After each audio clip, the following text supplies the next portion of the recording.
It wasn't very long ago that we shared some lesser-known things on Harry Potter, not to mention all of those What's the Difference episodes we did. We figured that would be plenty of HPV for a good while. But since you guys were so pushy about wanting a part 2, and since today is Boxing Day, we feel like doing it right now would be a great way to say thanks, you guys are the best.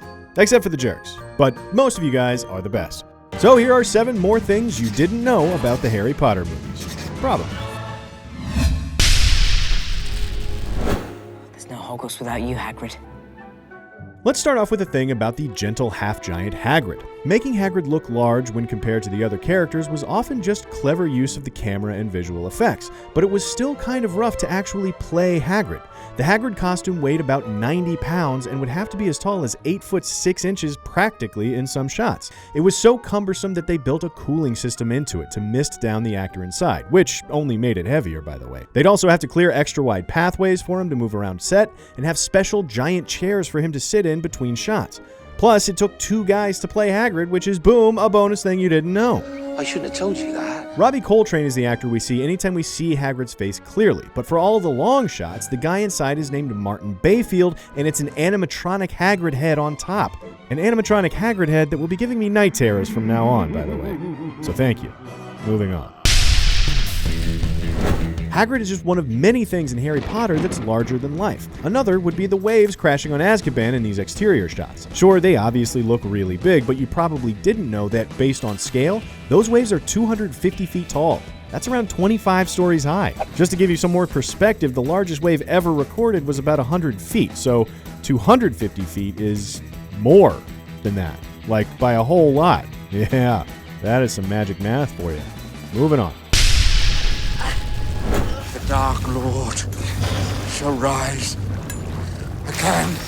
It was a long wait until we finally got to see Voldemort for real in the Goblet of Fire. But you probably didn't know that just like audiences, the actors in the film also had to wait until Goblet of Fire was done to see Voldemort for the first time. Daniel Radcliffe and the rest of the cast didn't have a real idea of what Voldemort was going to look like until they saw the film. All they had to go on was a photo of a super basic previs version of him. Beyond that, they were just acting with a devilishly handsome Ralph Fiennes who had a bunch of orange dots all over his face. They had to ignore the dots and just Voldemort him up on their own in their imaginations. Not that you should feel bad for them. It's acting. That's the job.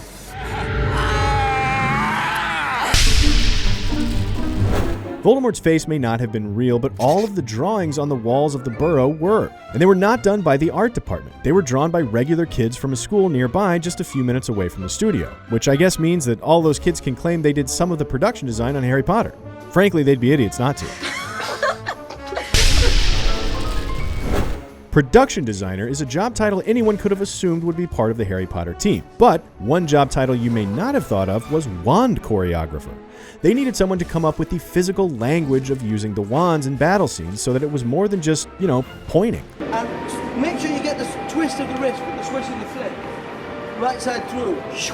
So, choreographer Paul Harris developed a whole vocabulary that combines bits of fencing, a touch of dance, as well as movements he created on his own. It made it a lot more interesting visually than it would have been if the actors were just jabbing their wands at each other over and over, yelling fake Latin. Which brings us to our next thing.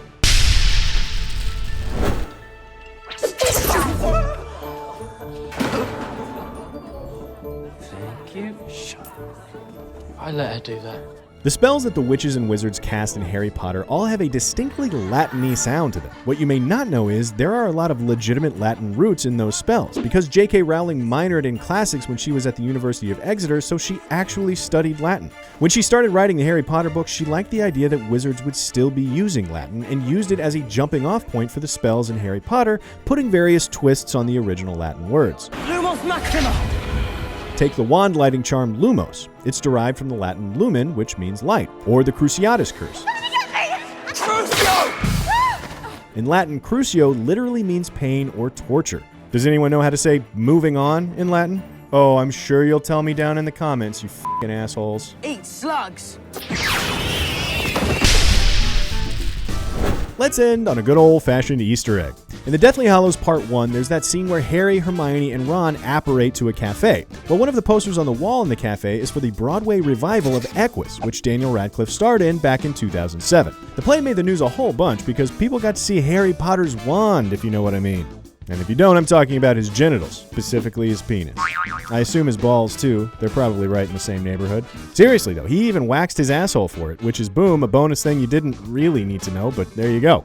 That's it for this one. We hope you guys are enjoying the holiday season as we sign off with our final episode of Things You Didn't Know for 2016. Hopefully you learned some new things about Harry Potter today, and if you didn't... Oh, good for you! You said it, Christian Bale. Thanks for watching and subscribe to CineFix for more true-ish things about movies and sometimes Harry Potter's penis and butthole, but not his balls for some reason, right here on Things You Didn't Know.